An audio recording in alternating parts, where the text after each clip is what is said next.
देने वाले को विचार करना चाहिए कि जो मैं दान दे रहा हूं वो मेरा सही जगह लग रहा कि नहीं लग रहा, उसका उपयोग सही हो रहा कि नहीं हो रहा, ये विचार करके ही दान करें। अब सुनिए, जो लोग कहते हैं कि मेरे दरवाजे पे कोई आया, मैंने उसको दान दे दिया, वो शराब पीता या जुआ खेलता, उससे मुझे क्या मतलब। ऐसी माताओं से मेरा कहना है, वेदों में श्लोक कह रहा है, कुपात्र दानात भवे दरिद्रम, दरिद्र भावे निकरोति पापम, पापा प्रभावो नरकम प्रयाते, पुनरदरिद्री पुनरेव पापी। यदि हम किसी को पात्र को दान देते हैं जो दान लेने का अधिकारी नहीं है, तो महाराज कुपात्र दानात भवे दरिद्रम, क्या होगा? जो दान लेने का अधिकारी नहीं है उसको यदि दान देंगे तो हम खुद गरीब हो जाएंगे, और जब हम गरीब होंगे तो क्या करेंगे? पाप करेंगे, और जब पाप करेंगे तो नरक में जाएंगे, और नरक में जाने के बाद मुक्ति नहीं मिलेगी। पुनरदरिद्री पुनरेव पापी, बार बार दरिद्री और पापी बनकर घूमते रहेंगे। इसीलिए दान करें तो 1000 बार विचार करके करें कि जो दान मैं दे रहा हूं ये दान लेने का सामने वाला अधिकारी है कि नहीं है, दान सही जगह लग रहा कि नहीं लग रहा, ये विचार करना चाहिए। तो बाबा 3 प्रकार से पुण्य कमा रहे, तन पवित्र सेवा किए, धन पवित्र कर दान, मन पवित्र हरि भजन सो होत त्रिविधि कल्याण। तीसरा पुण्य कैसे कमा रहे हैं? तो कह रहे महाराज भगवान का नाम गा रहे हैं, संकीर्तन कर रहे हैं, श्री कृष्ण गोविंद करते हुए सबका स्वागत कर रहे हैं। तो जो व्यक्ति संसार में आकर के तन मन धन तीनों से भगवान की सेवा करते हैं, वही जीव अंततो गत्वा गोविंद जैसा पुत्र अपने घर में पाते हैं, जैसे बाबा नंद कर रहे हैं। लाला छोटा सा है, जन्म लेने की देर ना भई, और लाला के विवाह की ताई ऑफर आ गया।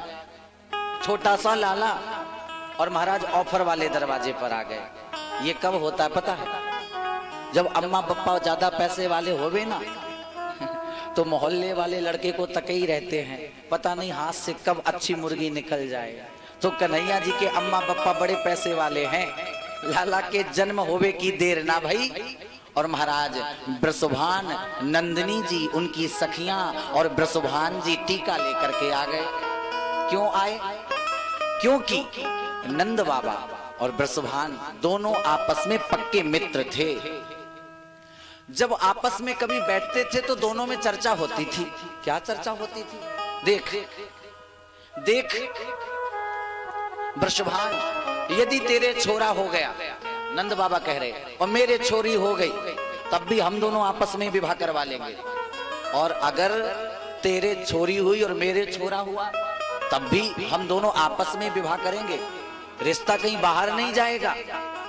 आज महाराज नंद जी के यहाँ बेटा हुआ है, और ठाकुर जी से पहले 11.5 महीने पहले ब्रसुभान नंदिनी राधा रानी ब्रसुभान जी के यहाँ जन्म लेकर आ गई हैं। जन्म लेने की देर नहीं, श्री राधा रानी छोटी छोटी सखियां और ब्रसुभान जी महाराज आज सब चल करके आए और कहने लगे, मैया बधाई हो बधाई हो।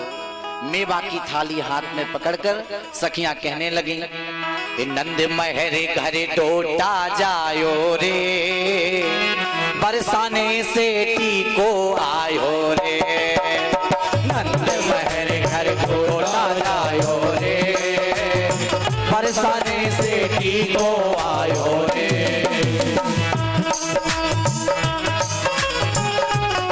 हरि बोल।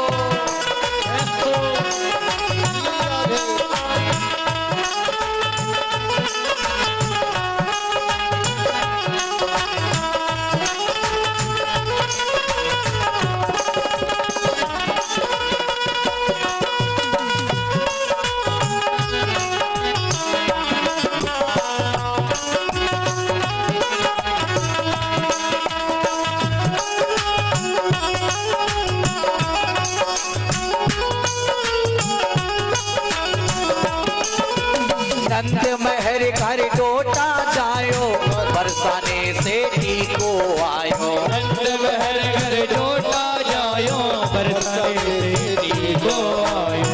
नंद महर घर डोटा जायो, बरसाने से को आयो। नंद महर घर डोटा जायो, बरसाने से को आयो। नंद महर घर डोटा जायो रे, बरसाने से को आयो रे।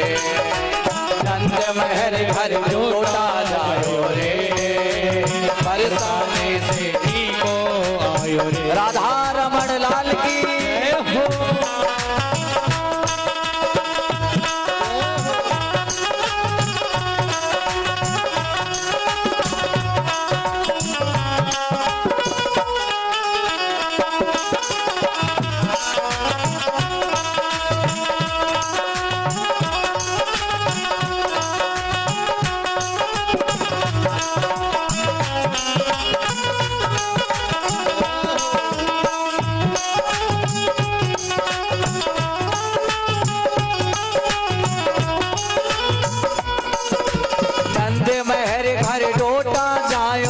बरसाने से को आयो। नंद महर घर डोटा जायो, बरसाने से को आयो। नंद महर घर डोटा जायो रे, बरसाने से को आयो रे।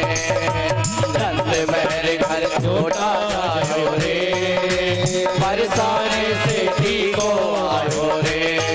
आ बरसाने से को आयो रे, बरसाने से को आयो रे। बरसाने से को आयो रे। बस भान बाबा बोले, लो भाई मित्र, ये मेवा के थाले रखो, ये फल की डलियां रखो। विवाह तय हो रहा है और शादी जब छोरा छोरी बड़े हो जाएंगे तो दोनों के बीच में हो जाएगी।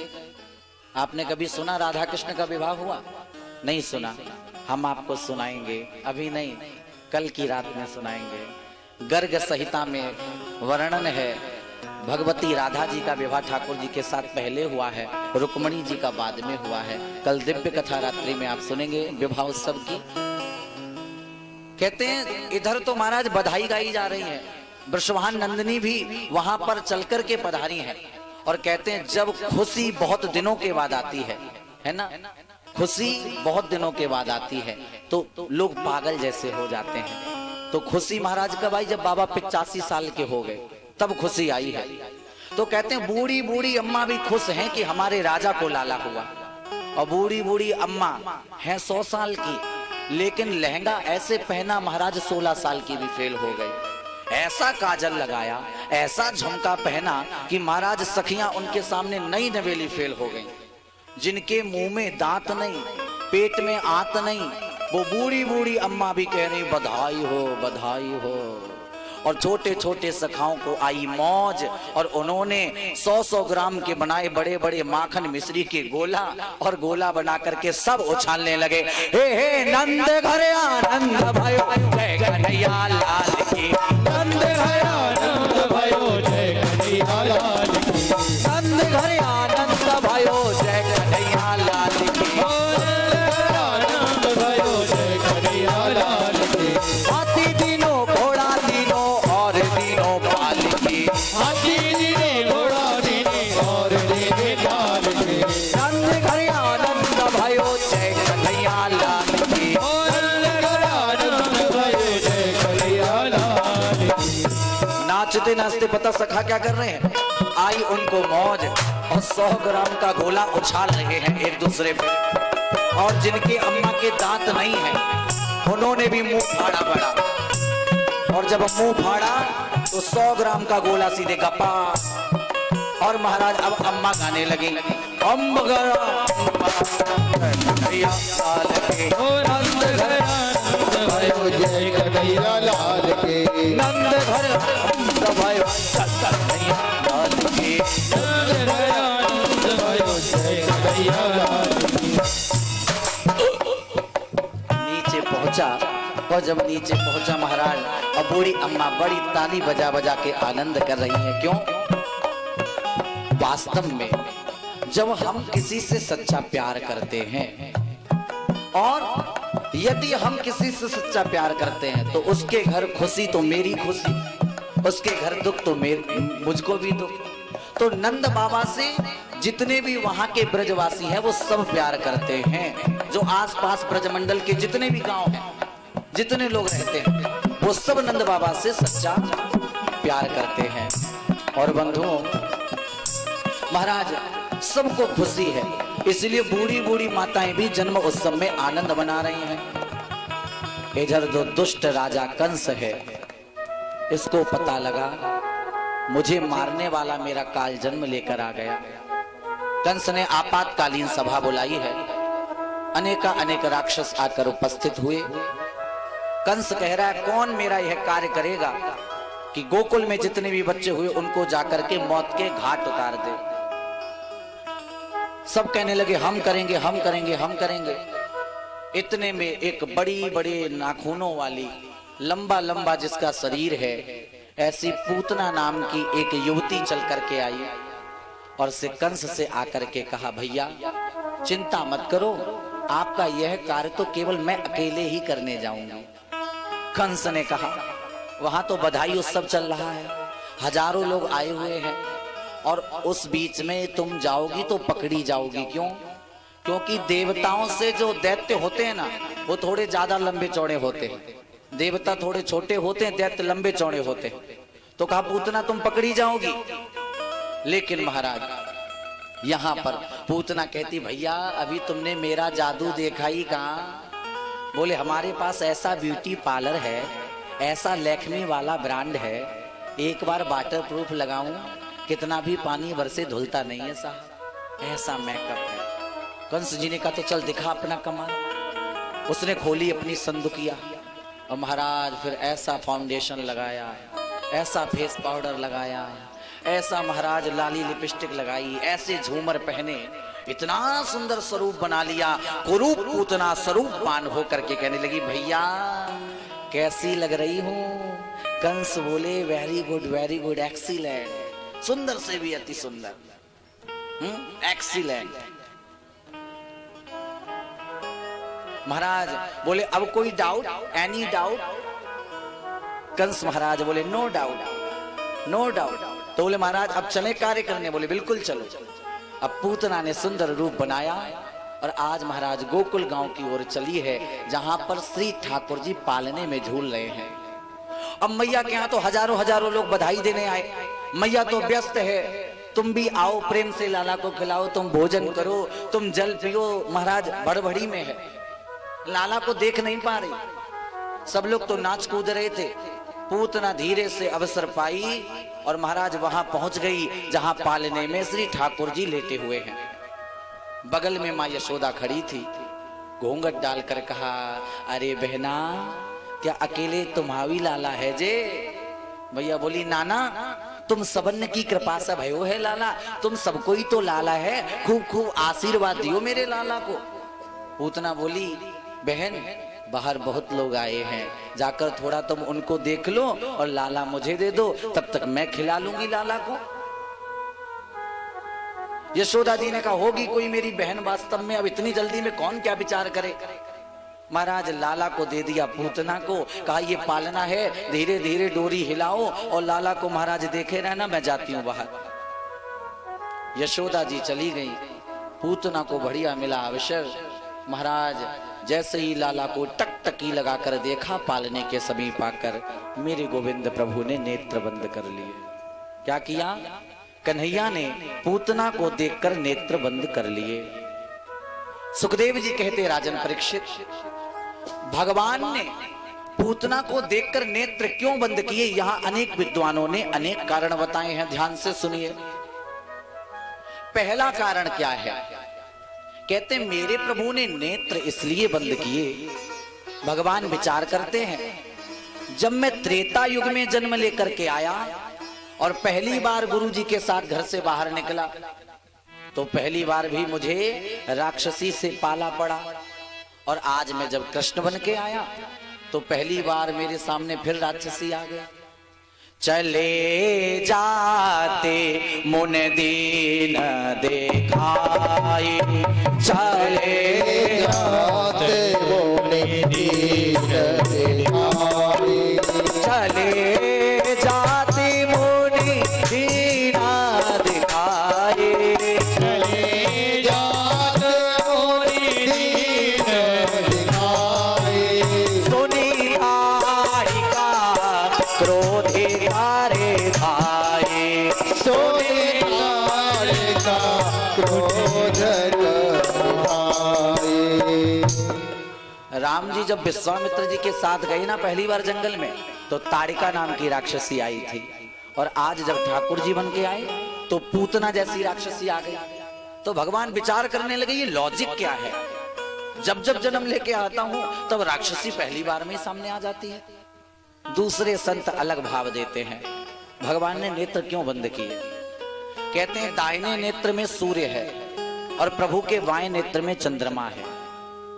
सूर्य विचार कर रहा कि जब राम जी बनकर मेरे प्रभु आए ना, तब माखन मिश्री कौशल्या जी के हाथ से खा नहीं पाए, इसीलिए कहा था कि द्वापर युग में आएंगे तो माखन मिश्री खाएंगे। चंद्रमा विचार कर रहा मेरे वंश में प्रभु चल करके आए, माखन मिश्री तो मिली नहीं, और ये राक्षसी कितनी दुष्टा है, प्रभु को मिश्री की जगह जहर पिलाने आ गई। दोनों शर्मा गए, और कहते हैं जब चंद्रमा और सूर्य दोनों शर्माए तो पलकें प्रभु के नीचे झुक गईं, इसके कारण भगवान के नेत्र बंद हो गए। तीसरे संत ने अलग भाव दिया, क्यों मेरे प्रभु के नेत्र बंद हुए? कहते हैं मानो भगवान ने इसलिए नेत्र बंद किए कि भगवान कह रहे हैं हे भोले बाबा, मैं जब त्रेता युग में आया था, तब जब मेरी उस कथा में, मेरे उस चरित्र में जहर निकला, तब किसी ने भी उस जहर को पान नहीं किया। तब मैंने आपसे प्रार्थना की, आओ ना प्रभु कुछ ऐसा करो जिससे कि मैं राम नहीं, पूरी दुनिया का मर्यादा पुरुषोत्तम राम बन जाऊं। तब महाराज वो भोले बाबा ही वो सामर्थ्यवान थे जो कैकेयी के कंठ में आकर बसे, और पूरी राम कथा का विष कैकेयी के गले में बैठकर भोले बाबा ने पी लिया। तो मानो मेरे प्रभु नेत्र बंद करके कह रहे, हे भोले बाबा, त्रेता युग का तो विष पी लिया, आज फिर से ये दुष्टा मुझे जहर पिलाने आई है, आओ ना प्रभु तुम कहाँ हो, आकर के इस विष का पान करो, क्योंकि जहर पीना तो आपके बस की बात है, मेरे बस की नहीं। चौथे संत ने एक अलग भाव दिया, क्या दिया? कहते हैं जब त्रेता युग में राम जी के समीप एक राक्षसी आई, कौन? सूपनखा। तुम सम पुरुष न मौसम नारी, यह संयोग विजरधा बिजारी, है ना, तुम्हारे जैसा पुरुष नहीं, मेरे जैसी स्त्री नहीं, विवाह कर लो। तब भगवान ने सूपनखा को देखा नहीं था, क्या कहा? सीतहि चितहि भौह करवा की। सूपनखा को देखा नहीं राम जी ने, सीता जी की ओर देखा और भवों से इशारा किया है, लखन जी की ओर बोले हम तो विवाहित हैं, लखन जी कुंवारे हैं। तो राम जी कह रहे हैं, नेत्र बंद करके विचार कर रहे, पहले बार किशोरी जी तुम सामने थी तो तुम्हें देख करके राक्षसी का पाला जो पड़ा उससे निपट लिया गया, लेकिन आज तो किशोरी जी पास में है ही नहीं, किशोरी जी तो है ही नहीं। तो महाराज फिर मैं इस राक्षसी को देखूंगा, और जब देखूंगा तो इस पर मेरी दृष्टि पड़ जाएगी। भगवान नहीं चाहते इस दुष्टा पर दृष्टि पड़े, इसीलिए भगवान ने नेत्र बंद कर लिए। महाराज अब जाकर के पूतना ने प्रभु को गोदी में उठाया, और उठाने के बाद में सोते हुए बालक को लेकर आकाश में उड़ने लगी है। उड़ते उड़ते उड़ते उड़ते पूतना जब बीचों बीच आकाश में पहुंच गई, तब जाकर के स्तन खोला और प्रभु के मुख में रख दिया, और महाराज छोटे से बाल गोपाल ने आज स्तनपान किया है पूतना का।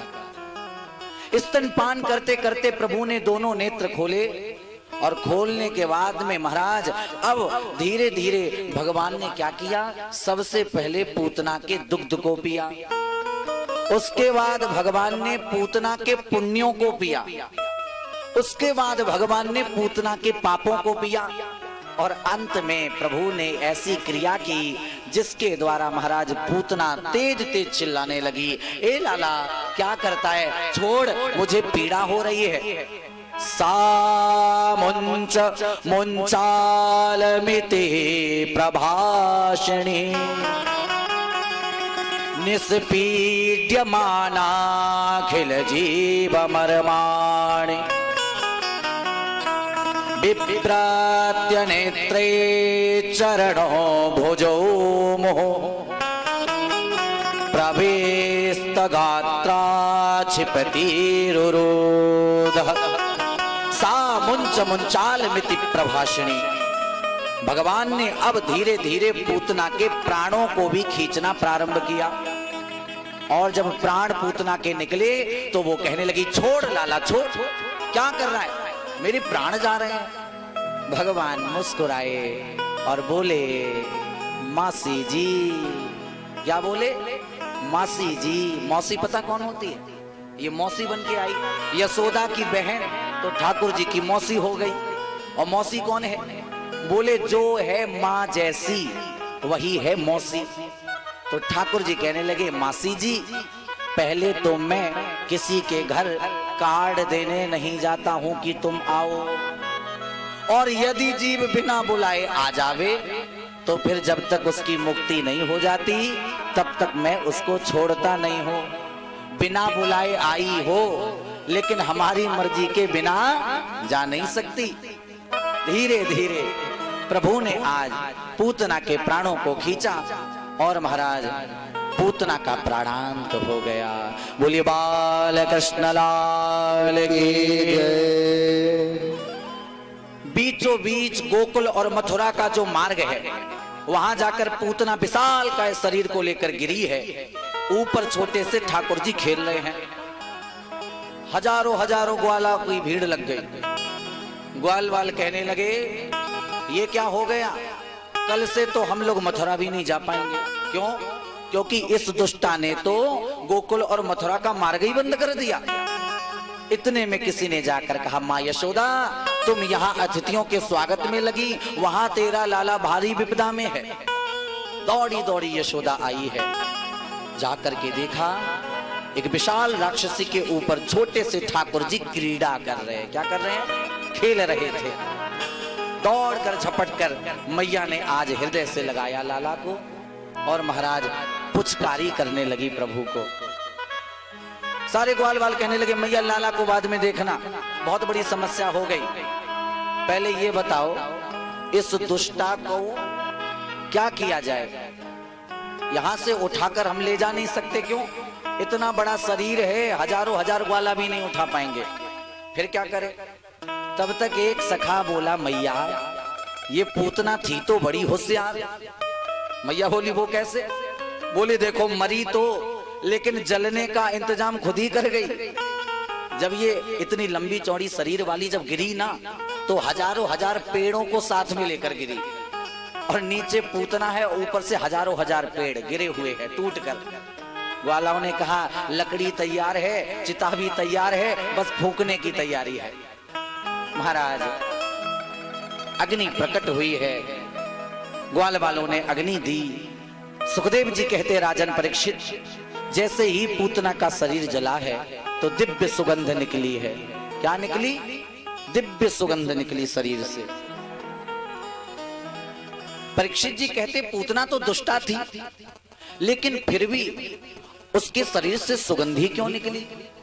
तब सुखदेव जी कहते, राजन परीक्षित भक्त चाहे भले कितना भी क्यों ना दुष्ट हो जाए, लेकिन एक बार भी जो भगवान की शरण में पहुंच जाता है वो दुष्ट भी दिव्य हो जाता है। इसीलिए दुष्ट पूतना भी आज दिव्य हो गई, उसके शरीर से सुगंध निकल रही है। भगवान की सूचना आई स्वर्ग लोक में, एक सीट जल्दी से खाली कर दो, एक सीट खाली कर दो। इंद्र ने पूछा, वो क्यों? बोले मैं किसी को भेज रहा हूं, उस सीट पे उसको बिठा देना। वो सीट पता कौन सी है? ठाकुर जी के माता की जो सीट है वो खाली थी, उसी पर आज भगवान पूतना को भेज रहे हैं। परीक्षित जी कहते, पूतना तो दुष्टा है, फिर भगवान ने उसको माता की गति क्यों दी? तो सुखदेव जी कह रहे राजन परीक्षित, भगवान ने पूतना को माता की गति क्यों दी? जरा ध्यान से सुनना। आहो बाकी स्तन काल कोट, आहो बाकी स्तन काल कोट, जे हाथ जा पाए यदा को साध्वी, जी घासाया पाय यदा पे साध्वी, ले भेगाते धात्रयोचितां ततोन्यं, ले भेगाते धात्रयोचितां ततोन्यं, संवादयालो शरणं व्रजेया, दयालो शरणं व्रजेमा, आहो बकीयं स्तन काले कोट, आहो बकीयं स्तन कोट, जिज्ञासया पाए यदा प्रसाद्वी, जिज्ञासया पाय यदा प्रसाद्वी, ले भेगते धात्रयोचितां ततोन्यं, ले भेगते धात्रयोचितां ततोन्यं, संवादयालो शरणं व्रजेमा, संवादयालो शरणं व्रजेमा, संवादयालो शरणं व्रजेमा। संवादयालो शरणं व्रजेमा। बोले भक्तवत्सल भगवान की जय हो। सुखदेव जी कह रहे राजन परीक्षित, अहो बकीयम स्तन कालकूटम, पूतना जैसी राक्षसी जब कालकूट विष लगाकर आई, उसने कार्य वही किया जो माता यशोदा करती हैं। माँ यशोदा भी लाला को दुग्धपान कराती हैं और पूतना ने भी वही काम किया जो यशोदा जी करती हैं। इसीलिए भगवान ने कहा भले ही ये दुष्टा है पर इसने काम वही किया जो एक माँ करती है। इसीलिए आज भगवान ने पूतना जैसी दुष्टा को भी माता की गति प्रदान कर दी। कंबा दयालुम शरणम ब्रजेमा, उस भगवान से बड़ा और कौन दयालु होगा जिसने दुष्ट को भी माता की गति दे दी। वह भगवान परम दयालु है, वंदनीय है, अर्चनीय है। बोले भक्तवत्सल भगवान की जय। पूतना का तो उद्धार हो गया, लाला को मैया ने हृदय से लगाया। देखो छोटे बच्चे के साथ जब कोई घटना हो जावे ना तो मैया डर जाती है। मैया कहने लगी लाला के आवे की देर ना भाई। और महाराज देखो ऐसे ऐसे बुरे कार्य होने लगे। छोटे छोटे बच्चों को जब नजर लग जावे ना तो झाड़ने के लिए पहले गौशाला में ले जाते थे बच्चों को। कहा? गौशाला में। आपके छोटे बच्चों को जब नजर लगे ना गौशाला में ले जाना और वहां गौ की पूंछ लेकर के अपने बच्चों के 12 अंग गौ की पूंछ से स्पर्श करा देना। तुम्हारे बच्चों की कितनी चोखी नजर लगी हो उतर जावेगी। मैया ठाकुर जी को लेकर गई गौशाला में और वहां जाकर प्रभु की नजर उतार रही है।